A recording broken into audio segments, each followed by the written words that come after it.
శ్రీ మహాగణాధిపతయ నమ. ఐం మహాసరస్వత్యే నమ. శ్రీ లలితాంబికాదేవ్యే నమ. రాశి ఫలాల కార్యక్రమంలో భాగంగా 12 రాసుల వాళ్లకు ఈ ఫిబ్రవరి మాసమంతా కూడా ఎలా ఉంటుంది అనేటువంటి దాంట్లో భాగంగా ఈ ఒక మహోన్నతమైనటువంటి ఇది జరిగింది. ఏమిటి అంటే ఈ జనవరి 22వ తారీఖు శ్రీరామచంద్రమూర్తి యొక్క ప్రతిష్టాపన కార్యక్రమ మహోత్సవము జరిగింది అయోధ్య మహానగరములో అనేటువంటిది అందరికీ తెలిసిన విషయమే. ఒక గ్రామంలో ఒక దేవాలయం ఉంటే ఆ ఊరికంతా కూడా ఎంత శోభ వస్తుంది. మన ఇంట్లో దేవుణ్ణి పెట్టుకొని పూజిస్తే మన ఇంటికంతా ఎంత శోభ వస్తుంది.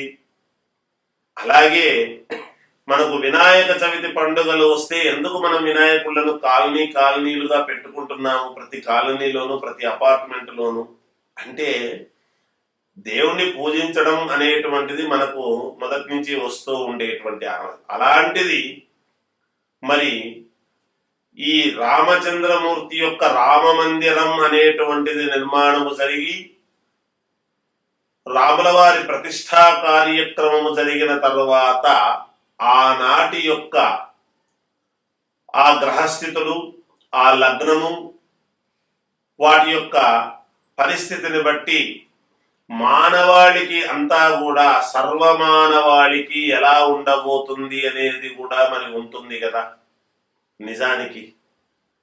అంతేకాకుండా గురువు, శని, రాహు, కేతువులు జాతకాలలో ఉండేటువంటి ప్రభావం అంటే ఎక్కువ కాలం స్థిరంగా ఒకే చోట ఉండేటువంటి కారణము చేత, మిగతా గ్రహాలు మారుతూ ఉండేటువంటి వ్యవహారము చేత ఎలా ఉండబోతుంది ప్రతి రాశి వాళ్లకు ఈ రాముడి యొక్క అనుగ్రహం వలన, అభిజిల్లగ్నంలో జరిగినటువంటి కార్యక్రమం వలన ప్రజల మీద ఎలా ఉండబోతుంది అనేటువంటి దానిలో మా భాగంగానే ఇప్పుడు 12 రాసుల వాళ్లకు కూడా ఎలా ఉండబోతుంది అనే దాని గురించి మనము తెలుసుకుందాం.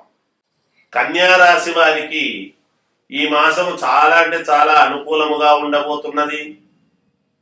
లోన్లు కానీ, మీకు రావాల్సినటువంటి డబ్బు విషయాల్లో కానీ మీరు చాలా కలత చెంది, మానసికంగా ఎంతో ఆందోళన చెంది, ఎంత ప్రయత్నించినా నాకు రాలేదే, అసలు ఎక్కడ ప్రయత్నిద్దామన్నా నాకెక్కడ కుదరటం లేదే, ఇటువైపు ఏమో మనం అప్పులు కట్టాల్సిన వాళ్ళు చాలా మీదకు వచ్చేస్తున్నారు, ఎలా చేయాలనో అర్థం కావటం లేదు, వీళ్ళకు ఎలా నేను ఇవ్వగలను అని ఆందోళన చెందుతూ ఉండేటువంటి వాళ్ళకందరికీ కూడా నేను చెబుతున్నాను, ఈ మాసంలో మీకు తప్పకుండా మేలు 100% జరిగి తీరుతుంది గాక. ధైర్యముగా ఉండాలి. మీకు ఉన్నదే అది, కన్యా రాశి వాళ్లకు ఉన్నదే ధైర్యం. ధైర్యం అనేటువంటిది ఉంటే ఇంతవరకు లాక్కొస్తూ ఉన్నారు సమస్యలను, ఇప్పుడు చివరి దశలో ఉన్నది.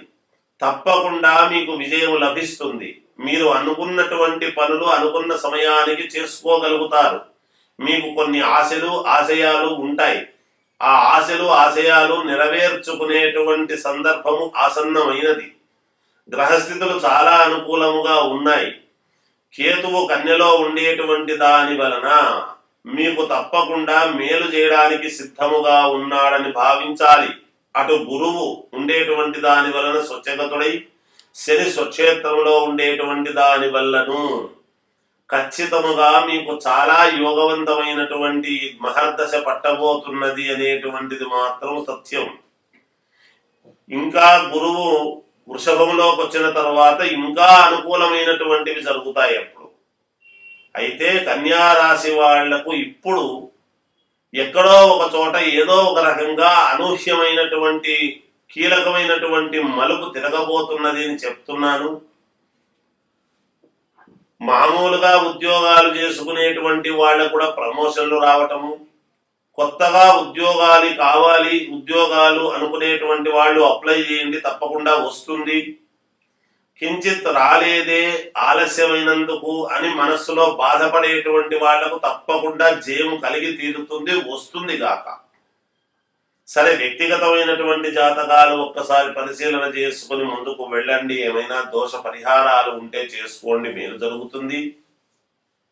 యథావిధిగా వ్యాపారాలు చేసుకునేటువంటి వాళ్ళు కొత్త వ్యాపారాలు చేయడానికి కూడా అనుకూలించేటువంటి విధానముగా ఉన్నది. రుణ బాధలు తీర్చుకోవటానికి కావాల్సినటువంటి ఒక మార్గము దొరుకుతుంది గాక కన్యా రాశి వాళ్లకు. విద్యార్థులకు చాలా అంటే చాలా యోగవంతముగా ఉన్నది. సినిమా రంగంలో ఉండేటువంటి వాళ్లకు కూడా అనుకూలముగా ఉన్నది.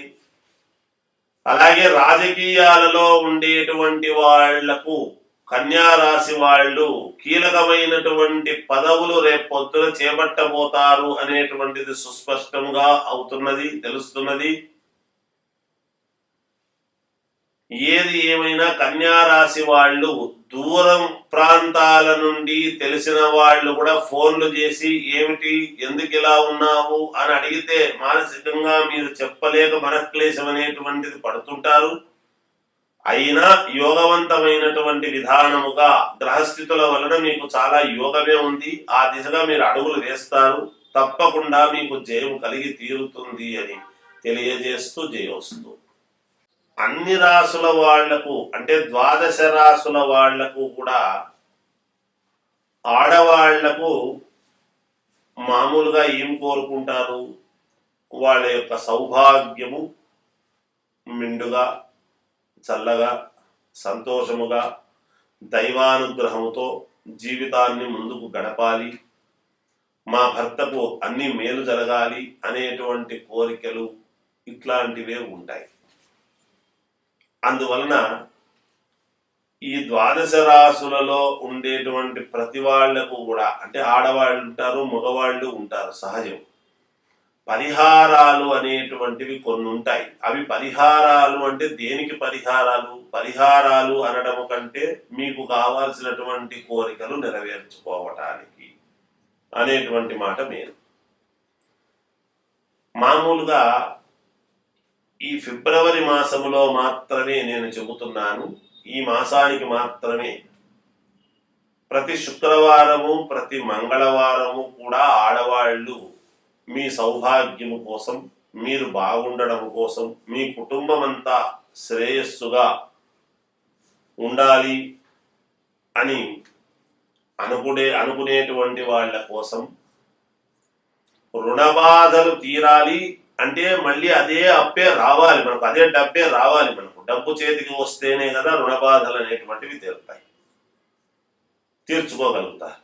అందువలన ప్రతి మంగళవారము ప్రతి శుక్రవారము ఇలా ఒక పిరికెడు అంటే ఒక గుప్పెడు కష్టం ఉంటుంది, కందిపప్పు తీసి ఒక ఎర్రటి గుడ్డ కానీ లేదా ఒక ఎర్రటి డబ్బాలో కానీ వేసి పెట్టండి. వేసి పెట్టి మీరు చేసుకోవాల్సినటువంటి ఇది ఏమిటి అంటే కాళ్ళు మొహం కడుక్కొని సాయంకాలము పూట తీసి అలా పెట్టాలి, ఉదయం పూట కాదు.